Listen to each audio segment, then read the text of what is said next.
Hola amigo! Oggi puntata VIP perché ho avuto il grandissimo onore di intervistare uno dei più grandi batteristi al mondo, Gavin Harrison, che è anche uno dei miei preferiti in assoluto.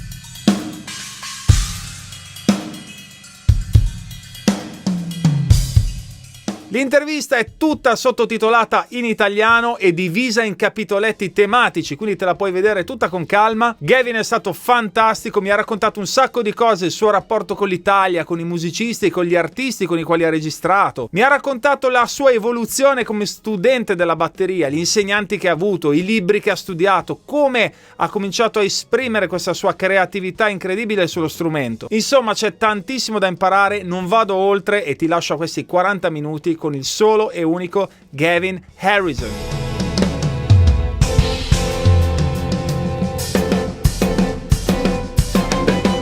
Gavin, thank you very much for doing this. It's a great pleasure. First of all, I like to ask you something about your time spent here in Italy, because I know you have a lot of friends, no? You played with many great artists, and you still do, by the way. So let's begin from here. How did it start? It actually started in 1987, 1988.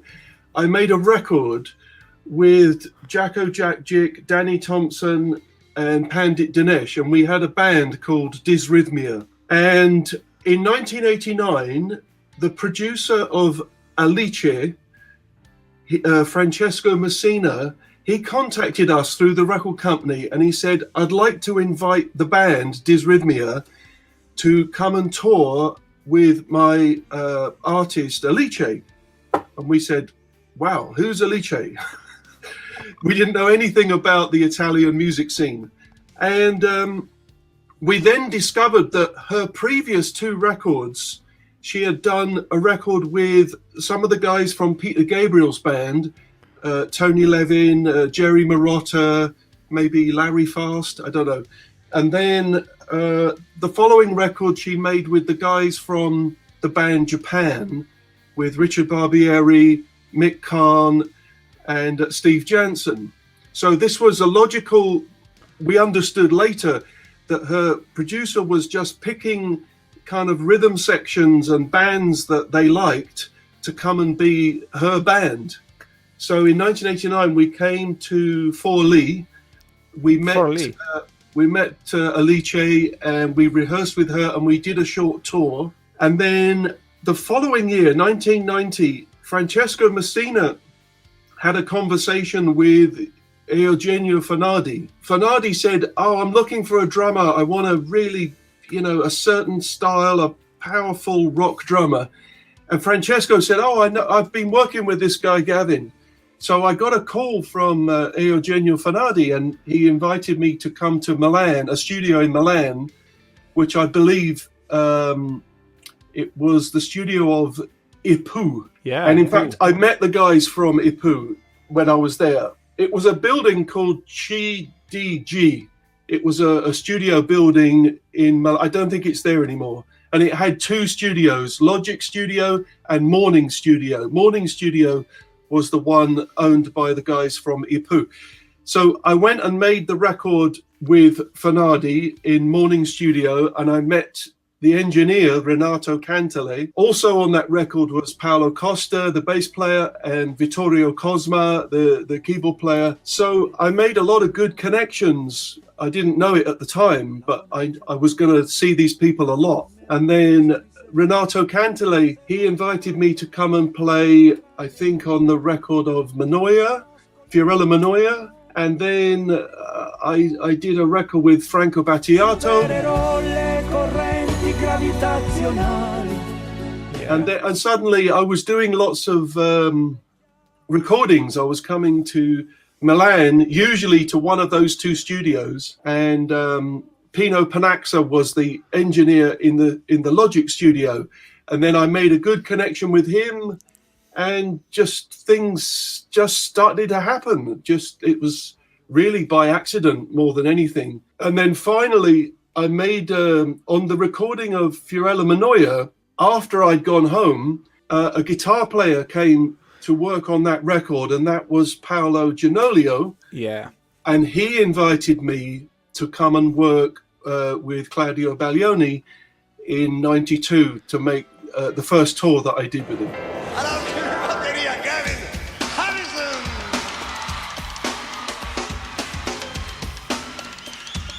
Yeah, we all have to say thank you to Francesco Messina.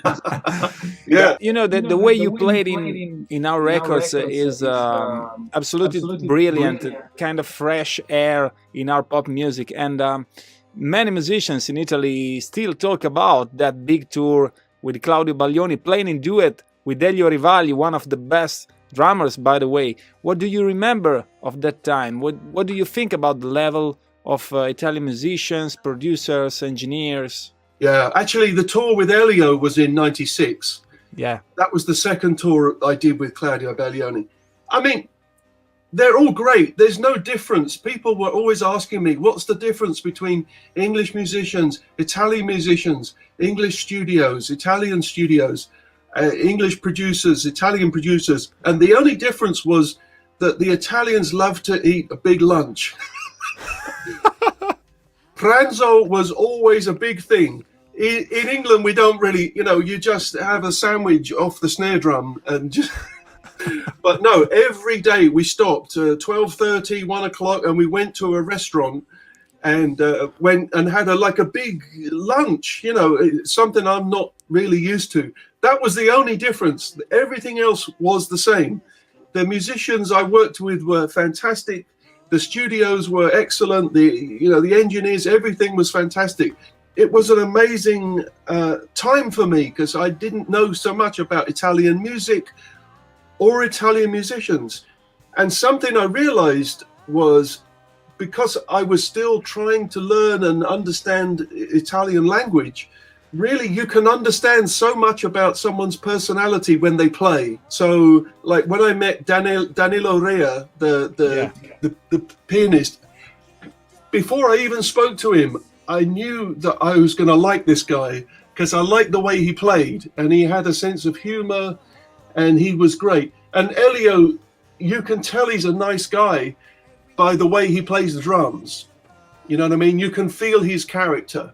I started to understand a little bit of Italian and I started to understand the character of the people I was working with, half through speaking with them, but half really through listening to them play. I could feel their character from their performance,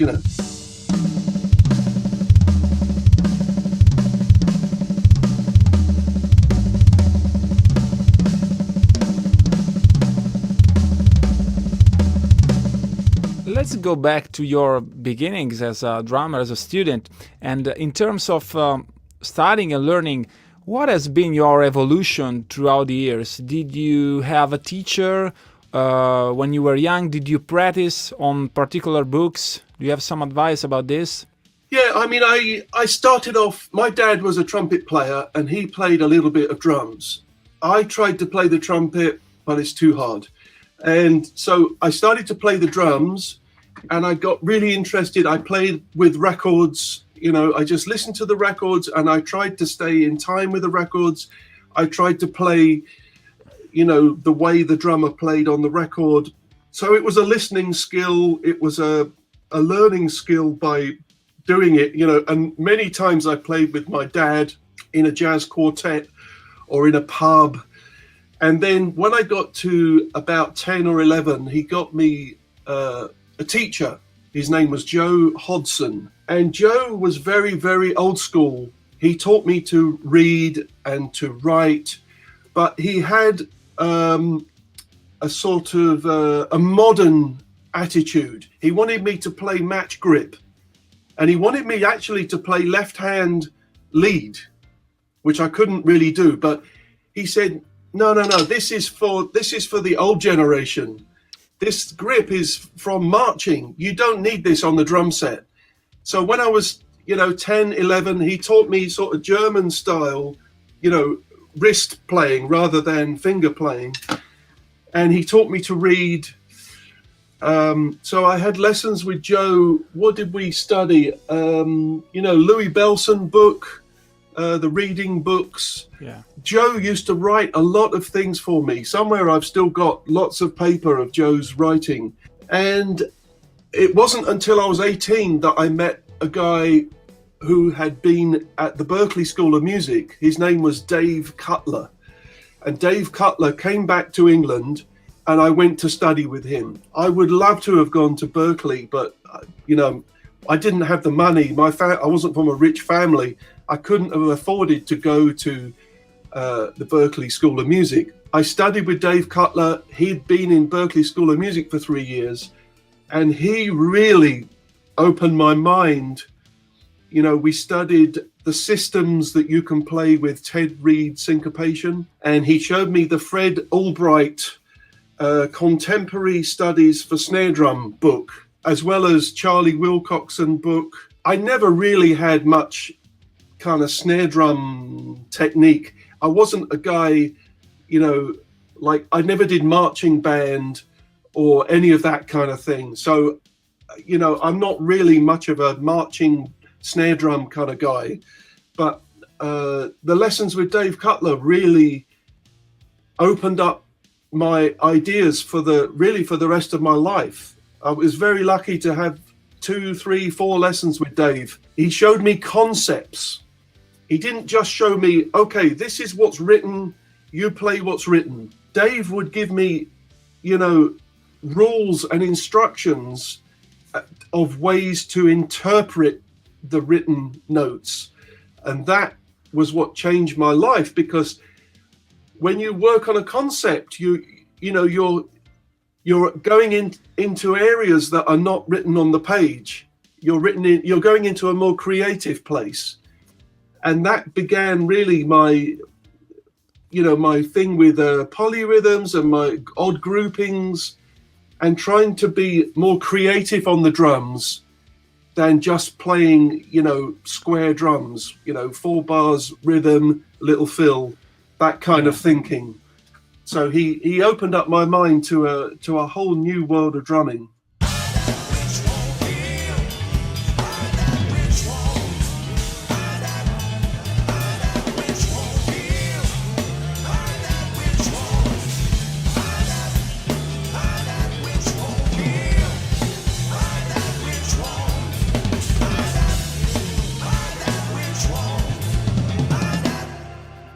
You are hard to play in any kind of style, from traditional pop music to super difficult progressive stuff, and you are always able to use very creative and original solution into your groove and feels. Is this the advice you have to share with people? So play books in different ways. Where do you get that level of inspiration? I mean, can you practice creativity in some way? Yeah, that's a good question. I think creativity comes just by thinking about it. You don't have to sit at the drums to think of a good drum rhythm. Sometimes, I'm riding my bicycle and I think of a rhythm, and I come home and I try it. I think the thing you can learn is how to develop an idea. So if you have an idea and you sit and play the idea, okay, what next? Now, if you have some skills in developing an idea, if you think of a little fill and you think, oh, that's a nice fill, are you always going to just play that fill? It starts on a 1 and it finishes on a 1. Maybe you could try starting the fill a 16th note later, or an 8th note later, or 3/16ths later, or put it into triplets and then start displacing it. Or change the voicings, or try to play it backwards. Start at the end and come back to the beginning. Start the fill in an unusual place. You don't always have to end on a 1. So you develop a skill of how to manipulate an idea. So the idea could be very small, and then with your skill, it can become 20 or 30 big things. But finding the very small first idea, that is something that I don't think I've ever understood really where it comes from. Some days I sit at the drums and something happens and I think I recognize something interesting, and I think, oh, what was that? That was nice. What did I do there? It could be a very small thing, a little, flam or something, or a flick onto the bell. And then I think, how could I use that? How could that be part of a rhythm? How could it be part of a drum fill? Then my more logical brain kicks in, and I get a pencil and I start working out rhythms and patterns that could be based off this very small idea. But where the very small idea starts from, I don't know. Yeah, I have a question about the sound and the quality of your tracks. I asked the same thing to Simon Phillips last week, because you have a very unique and recognizable sound. And as far as I know, you record and engineer by yourself your drums, no? I'd like to know, how do you make sure that the engineer won't ruin the feeling, the tracks, the way you played when you're not in the studio with him? I mean, how do you manage this kind of situations? You have to just send a stereo mix of your drums. Nothing else. Nothing else. Don't give them the bass drum, the snare drum, the under snare, the hi-hat, the toms, the overhead. They will ruin it. They will do things to it and make it sound in a way that you didn't play, right? You play to the sound, and I balance the drums as I play. If I want the snare drum really loud, I'm going to hit it really hard. If someone's going to turn it down really quiet or take all the reverbs away and the room, I've got a big hall out here, like a natural reverb. If they take all that away, then I would say, well, I wouldn't have played the same way if that's the sound you want. This is the problem of doing remote sessions, is you don't have that feedback. If I was in a studio with a producer and an artist, I would go and play the drums, and when I come in the control room and listen to the sound, I'd say, that's the sound you want. Okay, well, I'm going to play differently if that's the sound you want. Okay. But now I'm in a fortunate position that most people hire me because they want me. And part of me is my mix. And part of me is my sound. It's all together. The mix, the sound, the drum idea, the creativity, it's all one thing. If you start pulling it apart, it might not work. So if you want your drum sound to end up on the record really well, I mean, really kind of how you intended, you've got to be a control freak, and you've got to insist that, you only give them a stereo mix, and then that you check the mastering, because it's easy to ruin the drum sound in mastering, and try to control it right until the end.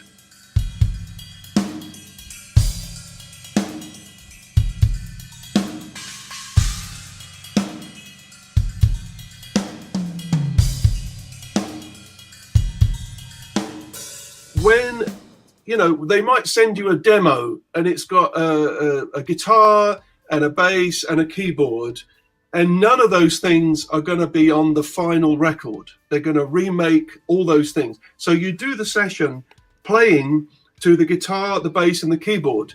Now, what you don't know is maybe they're going to put a choir, maybe they're going to put an orchestra, maybe there's going to be a brass section, maybe there's going to be 10 guitars. So your drum mix is not going to work. So what I do with the bands, like Pineapple Thief, I send them my stereo mix.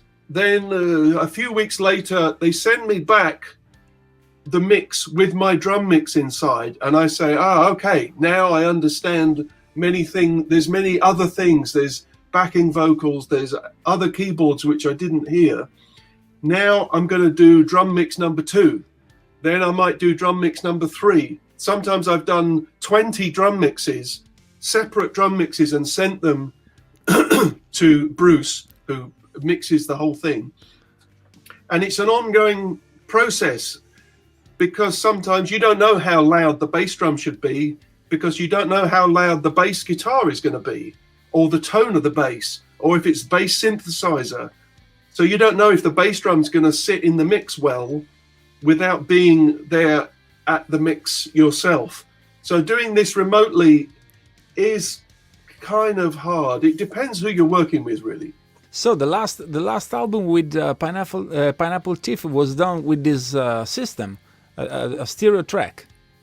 Yeah, the last three albums. Ah, okay, fantastic. Because I said to Bruce, I said, look, if I send you 16 tracks of drums, you're going to have to make a decision on how to mix those 16 tracks of drums. And he said, I would rather you did that. And I said, yeah, I would rather I did that. So let me do it. Sometimes I might send someone, okay, my stereo mix minus the bass drum and the snare drum.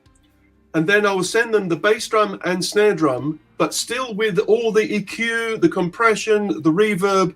And I say, if you put my stereo mix without the bass drum and snare drum, and then the snare drum, and then the bass drum, all at equal volume, that is my mix. So if you want a bit more snare drum or a bit more bass drum, you've got a little bit of control. But, you know, don't start doing crazy EQs or something, or gate. Don't gate the toms. Please don't gate the toms. That is a complete... I hate people who do that. And people, many times, they will get your separate drum tracks and they either cut out on Pro Tools, they will cut out every time you hit a tom, or they will put a gate to give themselves more silence. But that changes the sound of the drums. You know, when you hit a snare drum, all the toms ring. They're meant to. It's a drum set. It's like a piano. You play one note on a piano, the whole piano vibrates.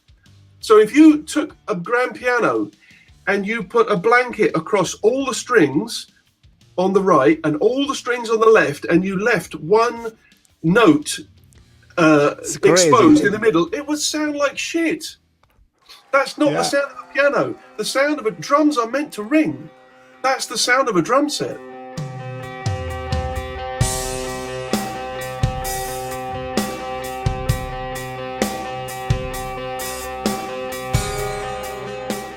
Gavin, how do you prepare yourself for a big tour? I mean, how do you learn all the material, especially when you play very challenging music? What's the process behind this when you're working in your studio? Normally, it depends on the music. Let's say when I first worked with Claudio Baglioni, I wrote out the charts, big charts. Every bar, I knew what I had to play. And then I played them so many times, I could make a reduced chart. Instead of 4 pages, I could make it 1 page. Sometimes I just need to know what the rhythm in the first verse is. So I write the first bar, okay, it's this rhythm, and then I do, okay, plus 15. That's a 16-bar verse. I don't need to write 16 bars out. And so with Claudio, I did the compression of the charts. And it was difficult for me because I couldn't understand the lyrics. Yeah. So, you know, the first night, Tony Levin was on the first tour with Claudio. So the first night we played in a Palace Sport. I don't know, there was like 18,000 people. And everyone in the audience was singing the songs. And the only 2 people in the room who didn't know the songs were me and Tony. Anyway, so I have some charts. Other times, I quite often write a chart because I like to see it. Like with King Crimson, you know, the songs, the tunes are very complicated and there's lots of odd time bars and changes of odd times. So I will write a chart and we rehearse a lot. In King Crimson, we rehearse a lot. So I start to remember what the chart looked like. It's not really photographic, but I just remember the shape of the chart. And then during rehearsal, I stop trying to look at it. I will look at it occasionally and I play and I think, what's next? Oh yeah. And then so it's just lots and lots of repetition. In other bands where we have a click or some sort of, there's things, backing track going on, I have recorded myself talking through the chart. So so I record myself saying, okay, here comes the verse, 1, 2, 3, 4. And sometimes I say, okay, here comes the bridge. Do that rhythm like La Cura or something, you know, a rhythm that I've remembered. It could be a Steve Gadd rhythm or a Jeff Piccard. You know, I just use little phrases to remind myself, oh, it's that thing you played. It's like a song called Only End in Tears. So in my ear, I can hear this recording, and I don't have to remember the song. Yeah, it's like the TomTom navigator with The only music. problem is computers are a little bit temperamental. And usually when you're doing your biggest show of the whole tour is when the computer crashes in the middle of the song and you don't know the song.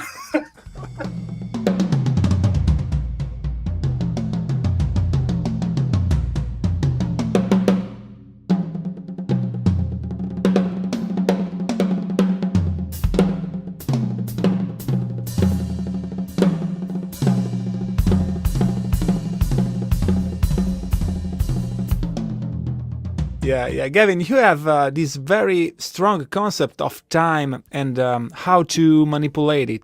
When your interest for that topic in particular started to grow, and why? Do you have some advice, exercise to share to improve our, let's say, time perception? I think because sometimes I would hear things, you know, when I was younger, I would hear things on a record. In fact, I heard something Simon Phillips played on a Stanley Clarke album called Rocks, Pebbles and Sand. And I think what he did is he started playing like a paradiddle, a very fast paradiddle, but it was in triplets. And when I first heard it, I couldn't understand what was going on. It sounds like he does a complete, you know, illusion. So I had quite a few little recordings where I either didn't understand how the drummer was playing on top of the band, or I misunderstood where the one was. You know, especially if you listen to some music of like Salif Keita, you know, African music, where the drum kit doesn't always play a bass drum on one and a snare drum on two. Sometimes the bass drum and snare drum notes are in funny places, or you think it's in one time signature and actually the whole thing is in triplets, but you misunderstand, you mishear where the one is, and then you start to feel the rhythm in a funny place. And I really liked that. I really liked when I could hear rhythms that were in funny places. You know, sometimes you turn on the radio in the middle of a song and you can't hear where the one is. And for a few seconds, you're hearing the whole song kind of like an eighth note out. And you think, wow, that's an amazing rhythm. And then you suddenly realize, oh no, the one is here. Okay. So I got fascinated with that, you know, a rhythmic illusion where you could make the audience believe that the one was in a different place, or that the time was a different time. So I realized later that it was called displacement, when you move where the downbeat is, or modulation, metric modulation, where it sounds like you're playing in a different tempo to the other guys. I kind of got fascinated with that for a while, so I started writing a lot. I used to write for a British magazine called Rhythm. I wrote for 3 years. I wrote a column about rhythmic illusions, and it just became a way that it was also very useful, especially when I got into progressive bands, that I had these creative ideas that I could occasionally use displacement or modulation to create effects inside the music. Okay, it's not going to work in a song like Questo Piccolo Grande Amore, right? It's going to work in progressive music where you're given an opportunity to be really creative and come up with crazy compositional tools, you know. And I am curious about the groove. When you play on top or behind, when you want to play in that way in a track, what happens when you have to play on a click track or you have, I don't know, 16 shakers and quantize things? What's your approach about this? Well, it's a funny thing because, you know, in the 80s, I started to listen a lot to Jeff Porcaro and Steve Gadd. And to me, it felt like they were always playing on the back of the beat. And I love that. I thought that was magic. The English drummers that I heard in around the early 80s time always sounded on top, always sounded nervous, and it was energetic, and, you know, everything was pushing, you know. And when I heard Steve Gadd and Jeff Porcaro, Rick Marotta as well, and John Robinson, they all had this lovely, relaxed, luxurious, kind of laid-back feel. So I spent years trying to copy that feeling. And the funny thing is, when I did the recording with Fiorella Manoia, and Paolo Giannolio heard my recording, what he liked about my drumming was that I could lay back. And when I got to Paolo's house in early 1992, he said, "I love that you can play on the back of the beat." He said, "That makes the music feel so sort of luxurious to me and comfortable." Paolo said, "I can't find any drummers who can play on the back of the beat." And I'd spent years trying to play on the back of the beat. What happens now is I play to a click. I try to play in the center of the click. But what happens is I've got a very slight natural lean. I'm not trying to pull it on the back. It's inside my head. It's a sound. So when I hear a click, I'm trying to play exactly on the click. And I can see it on the screen when I'm recording. After the recording, I can see the grid. I just have a natural tendency to lay things back a little bit. And about 10 years ago, I got really bored with it. And I said, I really don't want the bass drum to be behind the grid. Because when I listen to Jeff Porcaro, it sounds like his bass drum is really on top of the time, and the snare drum is on the back of the time. Now, I don't think Jeff Porcaro was really consciously trying to do that. I think it's very hard to consciously play behind the back or on top of the beat, behind the beat or on top of the beat. I think in the end, you just have something inside you, your natural DNA of where you feel the time. And that becomes very recognizable. You only have to hear 2 bars of Jeff Porcaro and you know it's Jeff Porcaro because of the way his bass drum and snare drum are positioned. It's very, very subtle. It's a tiny, we're talking milliseconds, tiny, tiny thing. And that is what gives drummers their recognizable groove. That plus the sound equals that drummer's identity. So I've tried for about the last 10 years, I've been trying to push my bass drum forward a few milliseconds, but still keep the snare drum back. I wanted to slightly adjust my groove, just a tiny bit, because, when I listen to Jeff Porcaro, there's something so wonderful about his time. It just feels fantastic. And I'm not talking about the tempo being the same. I'm talking about just the way that he relates to himself, his hi-hat, snare drum, and bass drum. The way those 3 things line up is just magic.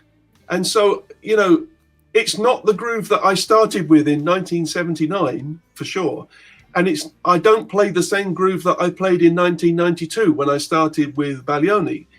And probably I don't play the same groove I did when I was with Porcupine Tree back in 2010. But now I think I'm getting closer and closer to a groove that I really, really like. And maybe when I'm 100, I will get there. Gavin, I have a last question for you.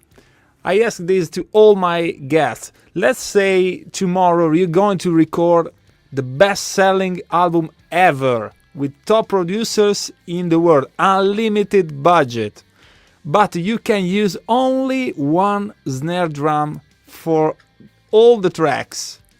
What do you choose for the session? Well, I am someone who does tend to use the same snare drum all the time. And the snare drum is the snare drum I designed for Sonar drums 7 years ago. It's called the Protean snare drum. But it is based upon, hang on, it's based upon this drum. Now, this drum is a 1982 Yamaha. It was called 9000, but I think most people call it Recording Custom.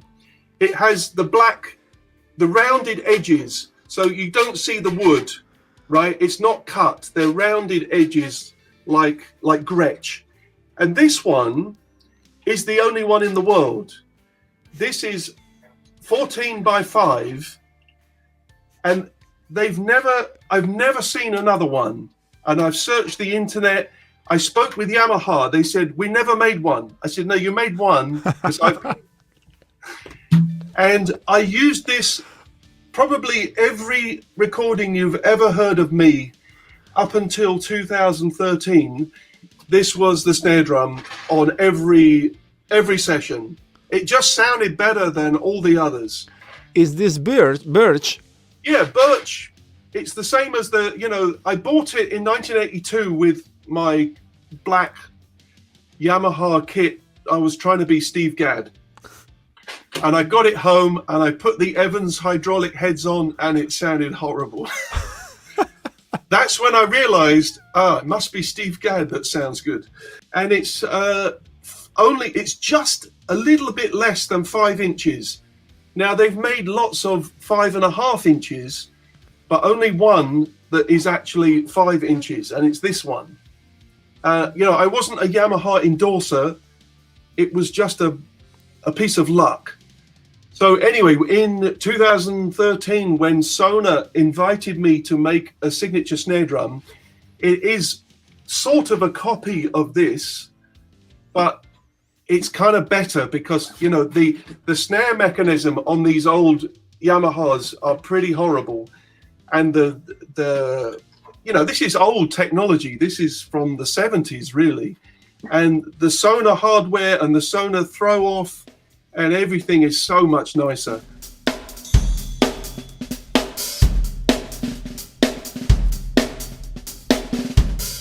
So we made the same shell, 6-ply birch, same rounded bearing edge, and it's wonderful. I'm more than happy to just play that record. I'm not a drummer who has 500 snare drums, or if I go to a session, I only take maybe 2 snare drums. I'm not the guy with, all metal. I've got flight cases, 50, those guys. That's fine. But I've got, I'm trying to, I think a long time ago, I thought I want to have my own sound. I don't want to be a chameleon. I don't want to be a guy who can sound a bit like 10 different drummers, and I can give you a bass drum that's 20 inches long. I can give you a bass drum that's 14 inches, or a truck load of equipment. I didn't want to be the chameleon thing. I wanted to be a guy who'd got his own sound. So that was my direction.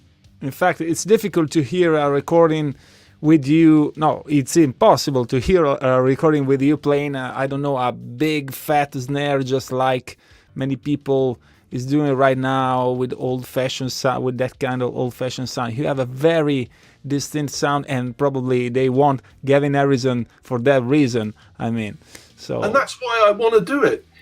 There's lots and lots of good session drummers who specialize in that kind of thing, and that's great. And if you want, I'm not really a session drummer. You know what I mean? I gave up that. I don't want someone else to tell me how to play, what sound, what fill. Just if you want me to play, I'll play, but I can only be me. And that's the best thing I could give you, is my personality. if you want to play producer and you want to make me do this and make me do that and take the front head off the bass drum, and can you play the snare drum but don't do rim shot, and can you change the hi-hats, it's a waste of time for me, and really you're not getting the best of me. So my sound and my ideas are the thing that I have to offer, and if you want it, it's great. If that's not what you want, then it's best to not ask me. Yeah, and I think that this is really inspirational for all drummers. The way your concept, your ideas about drumming, art, and creativity, it's fantastic, Gavin. It has been a great pleasure. I hope to see you really soon in Italy. Maybe knowing you in person, shaking your hands. I will love it. Thank you very much, Gavin. Pleasure. Mamma mia ragazzi, che emozione, non so quante volte me la riguarderò questa intervista. Anzi, ti chiedo una cosa, qual è la parte che ti ha colpito di più, che ti è rimasta più impressa? Ti dico la mia, ce ne sono un paio. Sicuramente la prima è quella del suono, cioè quella che lui non vuole che la sua batteria venga modificata troppo rispetto a quello che è il suono che ha in mente nella sua testa e che rifletta esattamente la sua personalità. E l'altra, devo dirti, era questa domanda su dove posiziona il beat, avanti o indietro, perché è sempre un po' misteriosa questa cosa, è difficile da capire, è difficile da studiare, e Gavin ha dato una risposta molto interessante, molto affascinante secondo me. Dimmi la tua, scrivimi un commento e ci confrontiamo. Anzi, ne voglio approfittare per ringraziare dei ragazzi della community di Suonare la batteria che mi hanno aiutato tantissimo con la realizzazione di questo video, in particolare con la traduzione e i sottotitoli. Li cito uno a uno, me li sono scritti perché si meritano un bel applauso: Roberto Savoia, Giovanni Fiacco, Cristiano Pisani, Antonio Peci, Mattia Ciarmoli, Pietro Micheletti, Gabriele Aragonesi e Giovanni Chiarini. Grazie ragazzi, siete dei fighi. E infine ti ricordo il mio sito ufficiale suonarelabatteria.it, e se vuoi dare un'occhiata ai miei corsi online per imparare a suonare la batteria vai su corsi.suonarelabatteria.it. Sono gasatissimo, è stata una figata. Grazie ancora Gavin, ci vediamo alla prossima. Buona musica, ciao!